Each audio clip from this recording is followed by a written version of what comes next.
Muy buenas, soy Marcos Vázquez y hoy os traigo un nuevo episodio de preguntas y respuestas en Radio Fitness Revolucionario. Empezamos hablando sobre el flúor. Sabemos que tiene un efecto beneficioso en los dientes, pero podría contribuir a varios problemas de salud a partir de ciertas dosis y veremos algunos compuestos alternativos más seguros. Hablo después sobre qué nos dicen los estudios sobre el consumo de lácteos y la salud ósea. Hay una pregunta interesante a continuación sobre si el déficit de sueño puntual podría tener un efecto hormético en la salud, al igual que el ayuno puntual, que el ejercicio físico o que la exposición solar, que son estresores que nos dañan en dosis altas, pero que nos fortalecen en las dosis adecuadas. Hablamos después sobre consumir el batido de proteínas antes o después de entrenar y en la misma pregunta consultan por el cardo mariano para la salud hepática. Y por último, cambiando un poco de tema, hay una consulta más personal sobre cómo gestiono las alabanzas y me pareció una pregunta curiosa, ¿no? Porque casi siempre me preguntan sobre cómo gestiono las críticas en las redes sociales, pero es verdad que las alabanzas pueden ser también peligrosas y hablo del concepto griego de ibris en contraposición al arete o la virtud, hablo de la leyenda de Ícaro y de cómo nos quedamos solo con parte de la moraleja, hablo del síndrome del impostor y más. Antes de pasar a las preguntas, un recordatorio de nuestros patrocinadores principales que nos siguen acompañando este nuevo año, que son WeBotanics y Paleobull. WeBotanics es especialista en aceites de CBD de calidad, suplementos y cosméticos en base a cannabis con multitud de propiedades. Hoy destaco Calmia Noche, que ayuda a dormir por su formulación con melatonina, GABA, amapola de California y lúpulo. Y Paleobull, por su parte, fabrica barritas energéticas en base a comida real y tiene otros muchos productos como un creamer para el café en base a colágeno y triglicéridos de cadena media, que es el elixir que yo añado al café por las mañanas. Para saber más, visita sus páginas paleobull.com y webotanics.com, deletreo WeBotanics, que es WeBotanix, y en ambos casos tendréis un descuento del 10% con el código FR10 en mayúscula y con número FR10. Y otro anuncio importante para los técnicos superiores en dietética es que se están anunciando oposiciones en varias comunidades autónomas. Ya están abiertas en Castilla y León y País Vasco y se esperan otras a corto plazo en Cataluña, en Galicia, en Andalucía.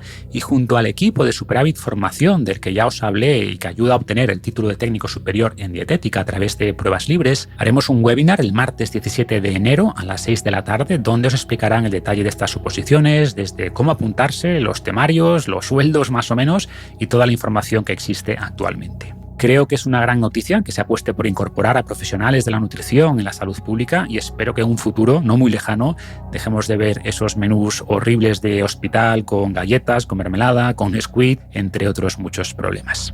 Te puedes apuntar al webinar gratuito en fitnessrevolucionario.com/oposiciones, repito, fitnessrevolucionario.com/oposiciones, y si no puedes a esa hora, apúntate igualmente porque tendrás acceso después a la grabación. Y sin más, pasamos a vuestras preguntas. Hola, muchísimas gracias por tus consejos. Me gustaría hacerte dos preguntas, creo que con cierta relación, y es sobre teorías que se comentan por ahí. A ver si nos puedes decir tú qué piensas. Una es sobre la utilización de flúor en pasta de dientes y otros elementos para los dientes y el tema de los lácteos y su relación con la osteoporosis, que hay teorías que dicen que tanto el flúor no es tan bueno para los dientes como dicen y de hecho puede causar problemas en otros sentidos en el organismo, y el tema de los lácteos que incluso no son tan buenos como dicen para la osteoporosis y que pueden ser hasta perjudiciales. No sé qué piensas tú en eso. Sé que hay muchos estudios que dicen que son conspiranoicos, otros que se supone que tienen cierta fiabilidad. No sé si nos puedes orientar. Gracias. Gracias por las preguntas y empezando con el tema del flúor, hay poco debate aquí sobre su efecto beneficioso en la salud bucal. Que el flúor ayuda a remineralizar los dientes es algo que sabemos desde los años 40 del siglo pasado, a partir de observaciones en Estados Unidos, donde se veían menores tasas de caries y otros problemas dentales en poblaciones donde el agua tenía más flúor de manera natural. Después se hicieron ya estudios de intervención añadiendo flúor al agua en algunas zonas y se vio que claramente en las poblaciones donde se hacía esta intervención se reducían los problemas dentales de manera muy marcada y por eso fue una política que gradualmente se fue aplicando a gran parte del mundo con resultados muy buenos y no solo se añadió flúor al agua sino también a otros productos como la sal. Originalmente se pensaba que para que el flúor tuviera este efecto remineralizador de los dientes debía ingerirse, pero después se vio que también funciona aplicado directamente sobre los dientes y es cuando empezó a añadirse también a la pasta de dientes, a usarse directamente por los dentistas, etc. ¿Qué pasó? Pues que como casi siempre en biología hay unos niveles óptimos de flúor, ¿no? Y a partir de cierto punto el flúor puede ser dañino y no solo para los dientes, sino que puede perjudicar la salud ósea, puede causar problemas en la tiroides, puede impactar el desarrollo neuronal. Se ha visto, por ejemplo, que las mujeres embarazadas expuestas a las mayores cantidades de flúor versus a las que menos, tenían después hijos con hasta 5 puntos menos de cociente intelectual. A partir de esos estudios que alertaban sobre estos riesgos y considerando que desde hace décadas se añade ya flúor a las pastas de dientes, que lo añaden los dentistas en las consultas, que se incorpora a varios alimentos, pues en muchos países se dejó de añadir flúor al agua y no se ha visto un empeoramiento de la salud bucal en el caso de los países más desarrollados, porque casi toda la población tiene acceso a cosas como pastas de dientes con flúor. En el caso concreto de España, se ha ido eliminando el flúor del agua en la mayoría de comunidades, pero quedan algunas, como País Vasco, Murcia o Extremadura, que lo siguen añadiendo. Al menos hasta hace poco, no estoy seguro de si habrá habido algún cambio en los últimos meses. Tampoco es algo de lo que me preocuparía demasiado, pero si vives en una zona que añaden flúor al agua y bebes bastante agua o estás embarazada, porque sí parece que aquí incluso dosis más bajas de flúor podrían afectar al bebé, pues en estos casos podrías plantearte usar una crema de dientes que en vez de flúor tenga hidroxiapatita, que es un fosfato cálcico presente en huesos y en dientes y que ha demostrado ser tan efectivo como el flúor para lograr esa remineralización de los dientes sin el potencial efecto perjudicial. En mi caso, lo que hago, pero reconozco que no es por ningún estudio, sino por precaución, es alternar y uso unas semanas una crema con flúor, otras una con hidroxiapatita. No hay evidencia de que haya efectos sinérgicos, pero es posible que sí porque actúan por vías distintas. En resumen, no es algo que me quite el sueño, no creo que sea un gran problema, pero si puedes tomar medidas sencillas como estas para minimizar el riesgo y sobre todo si vives en una zona que todavía añade flúor al agua, pues lo recomendaría. Y sobre los lácteos, es verdad que hay distintas conclusiones en los estudios porque existen muchísimos factores de confusión. Por ejemplo, cuando se analizan datos de distintos países, no se encuentra una correlación clara entre países con más consumo de lácteos y menos fracturas, ¿no? Por ejemplo, en Japón se consumen en general pocos lácteos y tienen menos riesgo de fracturas osteoporosis que países occidentales con mayor consumo de lácteos. Y de ahí algunos comentarios que se escuchan, ¿no? Que dicen que la leche produce más fracturas, pero lo de siempre, no podemos afirmar eso a partir de comparaciones entre países con estilos de vida tan distintos donde pueden influir muchísimas variables. O si miramos dentro de países, hay varios estudios donde tampoco se ve ninguna correlación o en algún caso incluso correlación negativa, es decir, que se ve peor densidad ósea en personas que beben más leche, pero como reconocen la mayoría de estos mismos estudios, puede haber causalidad inversa, es decir, que la gente que le detectan osteoporosis le recomienden tomar más leche y que la asociación venga por aquí. Sin embargo, si vamos ya a metaanálisis, a revisiones sistemáticas, que incluyan además ensayos clínicos que sí permiten identificar causalidad y no solo correlación, es decir, que evalúan qué pasa al añadir más lácteos y que nos darían, por tanto, una visión más objetiva, más agregada, pues vemos en general un efecto positivo del consumo de lácteos en la salud ósea. También es verdad que la relación no es muy fuerte, es decir, creo que se ha exagerado su beneficio, pero en general, si toleras bien los lácteos, son una buena fuente de calcio, también aunque menos de vitamina D, y recomiendo más lácteos fermentados como yogur o también algunos quesos especialmente ricos en calcio. De hecho, en una revisión sistemática reciente se vio reducción del riesgo de fracturas con yogur y queso, pero no con leche. Por ejemplo, 20 gramos de queso parmesano aportan unos 200 miligramos de calcio, un yogur de 125 gramos aporta unos 180, pero una lata de 90 gramos de sardinillas aporta 250, principalmente en los huesos, en las espinitas de las sardinas, y personalmente las considero una mejor fuente de calcio. Entonces, como digo, los lácteos no son imprescindibles, pero seguramente ayuden y en general muestran una asociación positiva, aunque modesta, con mejor salud ósea.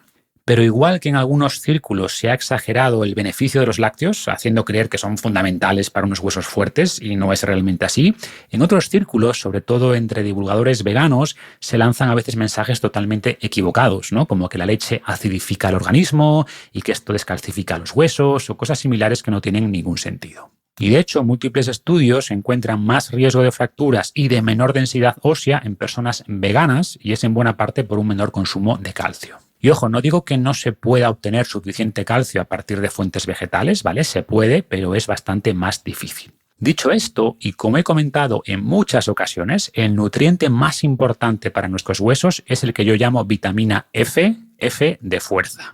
Al final, entrenar fuerza es el mejor estímulo para que el cuerpo produzca más músculo y más hueso. Y de hecho, siguiendo con el tema de las dietas veganas, hay un estudio reciente publicado hace unos meses que encontró también, como estudios anteriores, correlación entre personas veganas y más riesgo de fracturas, pero, y aquí viene lo interesante, solo en el caso de las personas veganas que no entrenaban fuerza, mientras que el riesgo se equiparaba al de personas con dietas omnívoras o con consumo de lácteos cuando incluían entrenamiento de fuerza. O también se ha visto mejor salud ósea en personas con más exposición solar por la producción de vitamina D, que es también clave para los huesos.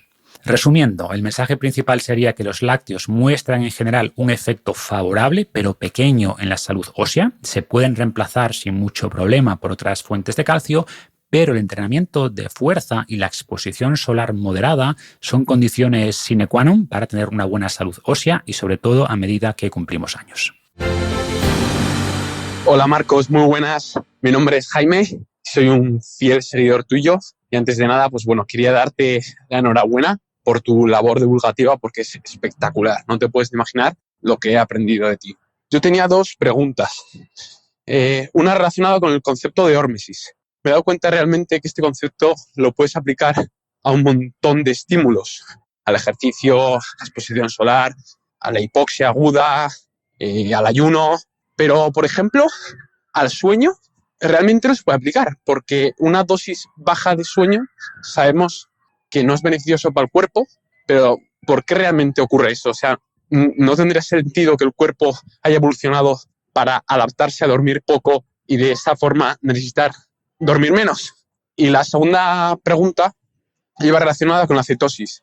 Y es que si pasas mucho tiempo en cetosis con muy baja cantidad de carbohidrato en la dieta y a la vez haciendo mucho ejercicio, la propia neoglucogénesis que se genera te podría sacar del proceso de cetosis. Esto es todo. Muchísimas gracias.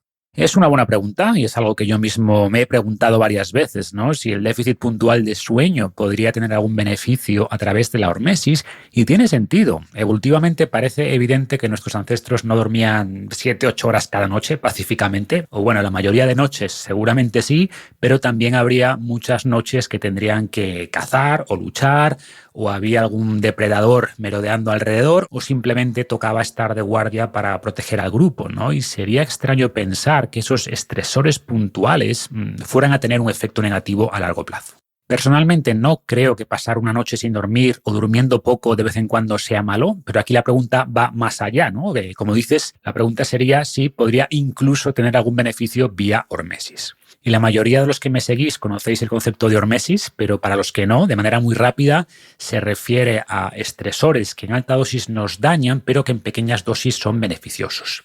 Es un concepto inicialmente documentado por el farmacéutico Hugo Schultz ya en 1880, cuando observó que al añadir un tóxico, un desinfectante a una colonia de bacterias, de levaduras, ¿no? Para ver la típica curva de dosis-respuesta, es decir, para ver cuántas iban muriendo a medida que añadía más veneno, entre comillas, pues se sorprendió que al empezar a añadir ese compuesto que técnicamente era tóxico para esas bacterias, esos organismos, estos no solo no morían, sino que se reproducían más rápido, como que se fortalecían o les beneficiaba este, entre comillas, tóxico, ¿no? Sin embargo, al seguir añadiendo más dosis, vio que efectivamente iban muriendo gradualmente y con el tiempo se observó este mismo fenómeno en otros muchos ámbitos. A ella se le denominó hormesis y se demostró que era un principio básico de la biología, que vemos incluso en los organismos unicelulares más primitivos, más sencillos y por supuesto también en los humanos. Y por eso estresores puntuales como los que has mencionado, ¿no? Desde el ayuno a la exposición solar, al ejercicio, a la hipoxia, etcétera, que son estímulos que en exceso nos dañan, en dosis pequeñas nos benefician. Y lo de pequeño es muy relativo, obviamente, depende de muchas cosas,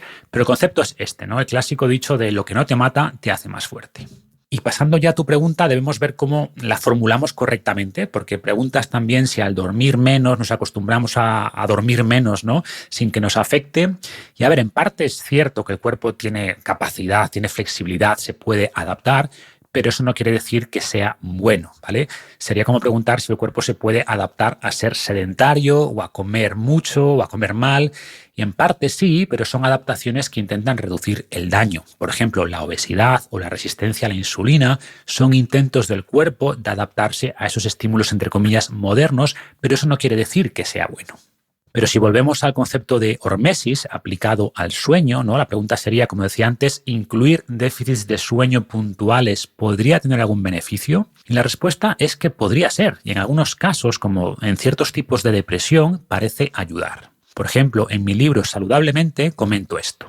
En muchas personas con depresión se observan ritmos circadianos aplanados, con poca diferencia entre su fisiología nocturna y la diurna. La melatonina no se eleva al llegar la noche ni el cortisol hace su trabajo a primera hora. Forzar a estas personas a permanecer despiertas por la noche parece inducir una acumulación masiva de adenosina que podría ayudar a resetear el ciclo circadiano. Varios estudios en pacientes con estas características demuestran que casi la mitad mejora su estado clínico tras una noche de privación total de sueño. Evidentemente, no es un tratamiento que pueda mantenerse en el tiempo, pero usado de manera puntual podría ayudar a corregir esta desregulación circadiana. Se puede complementar esta terapia con luz brillante durante la mañana, potenciando así la sincronización de los ritmos circadianos. Algunos expertos proponen causas adicionales por las que mantenerse despierto podría reducir la depresión, al evitar, por ejemplo, consolidar ciertos recuerdos. Entonces, como digo, no sabemos muy bien por qué la privación puntual de sueño puede ayudar en estos casos, pero es algo bien documentado. Y ojo, si estás sufriendo una depresión, no estoy recomendando que hagas esto, ¿vale? O sea, de hecho, el déficit de sueño contribuye a la depresión. Me refiero a un enfoque terapéutico concreto que habría que hacer con supervisión, pero es uno de los ejemplos mejor documentados de un posible estresor hormético con beneficios en este sentido. La siguiente pregunta sería si podría tener un beneficio también en personas sanas, y aquí tenemos mucha menos información. Hay, sin embargo, un paper reciente, tiene un par de años, titulado Sleep Deprivation Hormesis, The Shift That Doesn't Kill You Makes You Stronger.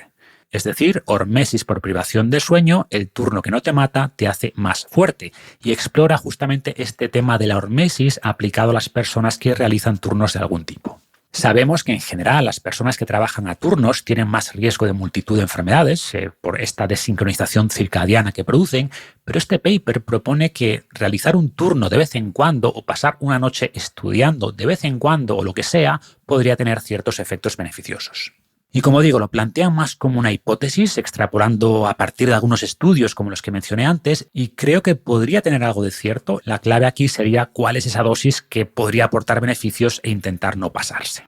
Y otra cosa que menciona el paper, y con lo que estoy 100% de acuerdo, es que la forma en la que enfrentamos estos estresores influye en el resultado. Sabemos que la mente es muy poderosa hasta el punto de que lo que piensas modula tu respuesta fisiológica a distintos factores. Tenemos estudios, por ejemplo, que indican que si piensas que una bebida es más calórica de lo que realmente es, te sacia más y eleva a mayor medida la producción de grelina, que es una hormona que señaliza saciedad. O si piensas que una bebida tiene más azúcar de la que realmente tiene, se eleva más la glucosa en sangre. Este estudio, por ejemplo, se publicó hace poco. Y lo que hacían, en este y también en el de la grelina, es daban a varias personas la misma bebida, pero con etiquetas distintas. Y lo que ponía en la etiqueta modulaba el resultado fisiológico. Y lo que plantea este paper sobre los turnos, volviendo a la hormesis del sueño, es que si vas ya a tu turno pensando esto es malísimo para la salud, pues seguramente te afecte más porque vas a magnificar el impacto fisiológico que ya tiene por sí mismo. Sin embargo, si lo haces pensando, que es un estresor hormético, que quizás tenga algún beneficio, pues seguramente reduzcas ese daño fisiológico.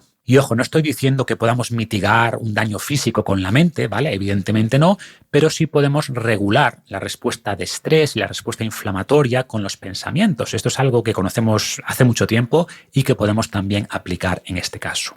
Los estoicos ya lo sabían hace miles de años y decía Séneca eso de que sufrimos más por la imaginación que por la realidad o por añadir juicios de valor a los hechos objetivos que ocurren. Los budistas tenían otra analogía que me gusta mucho. Decían que enfrentar un problema era como recibir dos flechas. La primera flecha es lo que nos ocurre, es la realidad física de lo que ha pasado, pero la segunda flecha sería todo ese conjunto de pensamientos que creamos por la interpretación de lo que ha pasado. Y a veces esta segunda flecha, entre comillas, imaginaria, nos hace más daño que la primera, y es precisamente la que podemos evitar. Pero bueno, que me enrollo. El mensaje es que es posible que una noche donde no durmamos nada o durmamos muy poco tenga ciertos beneficios, pero esto solo ocurriría en el contexto de una buena higiene de sueño o de personas que duermen suficiente y bien en general. Por eso el ejercicio es un estresor hormético tan importante en una sociedad que es tan sedentaria, o el ayuno puede ser tan beneficioso en una sociedad que claramente consume más comida de la que necesita. Pero si la gente llevara ya vidas extenuantes físicamente o estuviera crónicamente subalimentada, pues no tendría sentido hablar de efectos horméticos del ejercicio o del ayuno, porque sus vidas diarias ya incluirían dosis grandes de estos estresores y añadir más solo haría el problema mayor, ¿vale? Recordemos que a partir de cierto nivel el estrés pasa de ser beneficioso a ser dañino. Y por desgracia, una parte importante de la gente no duerme suficiente, no duerme bien, y por tanto el déficit de sueño es ya un estresor crónico en la sociedad, y en esos casos no tendría sentido añadir un estresor puntual agudo, porque casi seguro que no va a ayudar.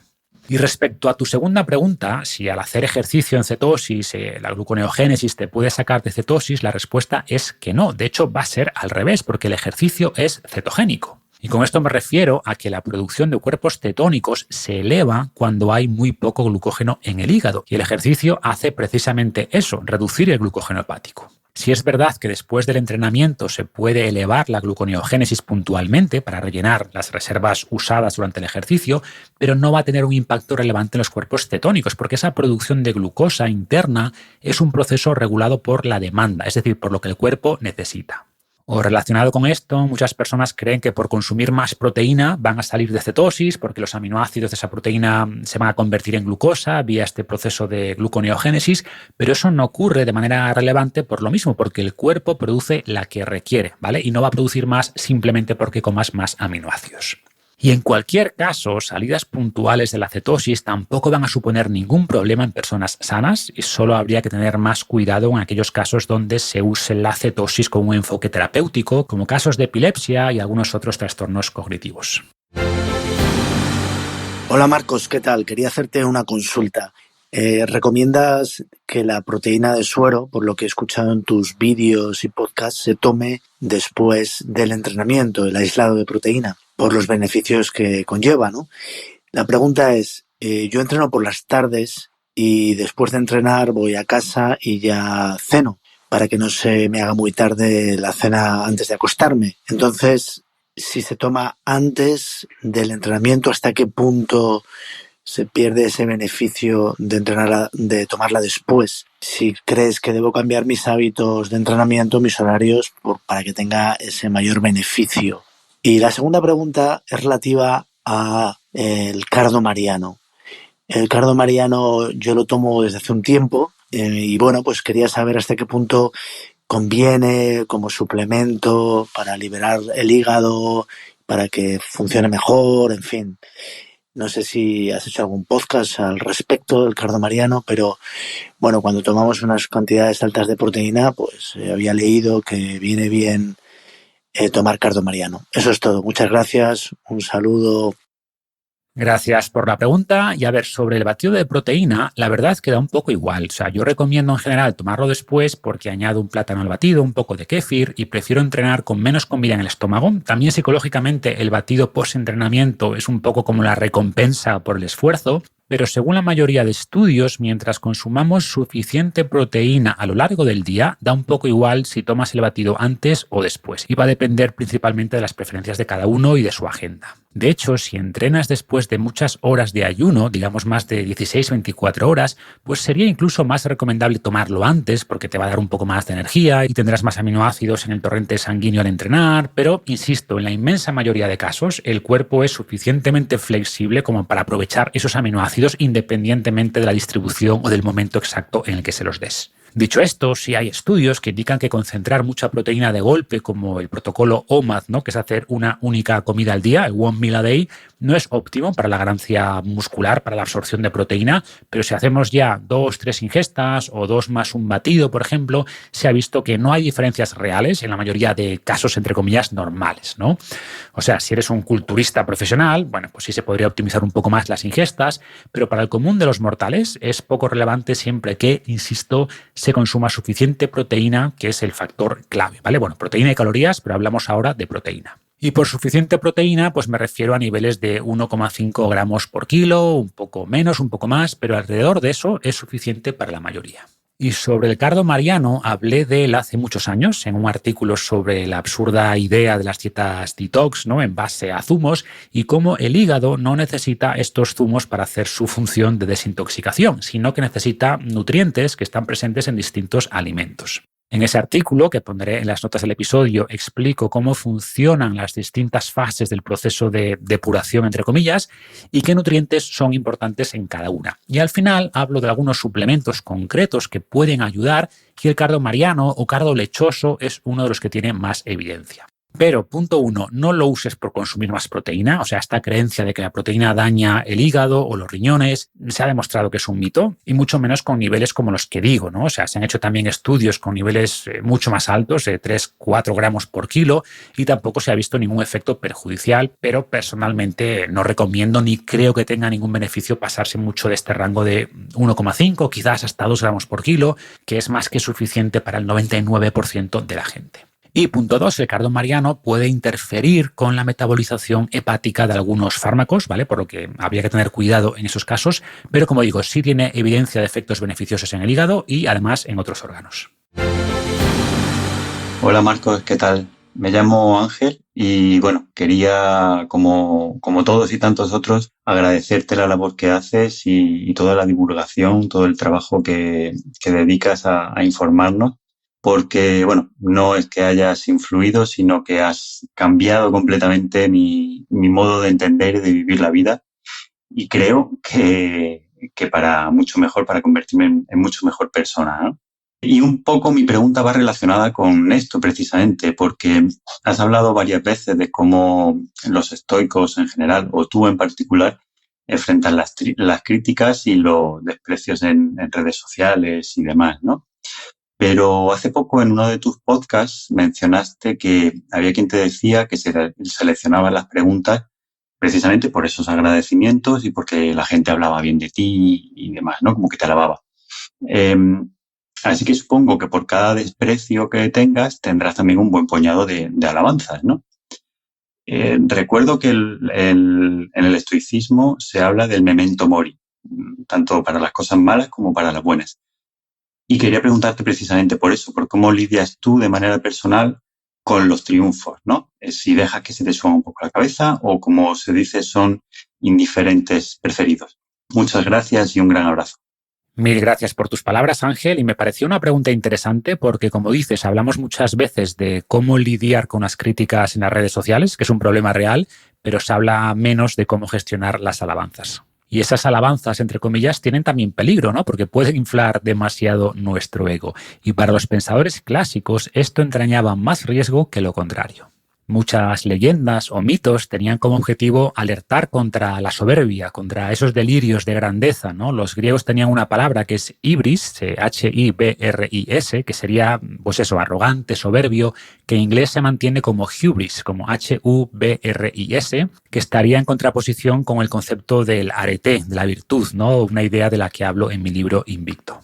Por ejemplo, todos conocemos la historia de Ícaro, a quien su padre, después de hacerle unas alas con plumas para escapar de la isla, le advirtió de que no volara muy cerca del sol porque se le quemarían las alas. Igualmente, Ícaro lo hizo y, por supuesto, cayó al mar y se ahogó. Y como curiosidad, cuando contamos esta historia solemos quedarnos solo con esta idea, ¿no? De que intentar elevarse sobre los demás o ser soberbio o arrogante es peligroso, y es la interpretación principal, por supuesto, pero hay que recordar que el padre también le dijo a Ícaro que no volara muy cerca del mar porque las alas se mojarían y también dejarían de funcionar. Es decir, que nos alertaban tanto de tener demasiado ego como de tener muy poco, ¿no? O de tener poca autoestima, quizás, pero sin duda veían como más problemático, más castigable esa soberbia y por eso la leyenda castigó a Ícaro por querer volar muy alto. Pero de nuevo, ambos extremos son malos, ¿no? Hay gente que tiene éxito, que tiene reconocimiento y que sufren por eso del llamado síndrome del impostor, que se refiere a pensar que no se lo merecen o que en algún momento alguien va a descubrir que son un fraude y eso hace que reciban las alabanzas con ansiedad. Y esto es malo, ¿no? Sería como volar muy cerca del agua en la leyenda de Ícaro. Y después está el extremo opuesto, seguramente más común, de gente que al lograr un mínimo de éxito, de reconocimiento, pasa a creerse superior de alguna manera, a tener una visión demasiado favorable de sus capacidades o a pensar que merecen más que los demás. Y este es el hibris que tanto detestaban los pensadores clásicos en general y los estoicos en particular. Y de ahí el recordatorio de Memento Mori, ¿no? Que en parte pretendía regular ese ego, pero tenía otros muchos beneficios. Por ejemplo, escribo esto en Invicto para quien no sepa a qué nos referimos. En los tiempos de los estoicos, muchos generales romanos tenían sirvientes que susurraban a sus oídos Memento Mori cuando eran adulados por su pueblo. Así recordaban que a pesar de sus victorias y su gran poder militar, iban a morir como cualquier otro mortal. Esto les ayudaba a mantener los pies en la tierra, evitando cometer errores arrastrados por su ego. Más allá de mantener nuestro ego bajo control, pensar en nuestra propia muerte es una técnica potente para lograr dos objetivos. Primero, perder el miedo a nuestro enemigo más temido y segundo, lograr claridad al ser conscientes de nuestro inevitable final.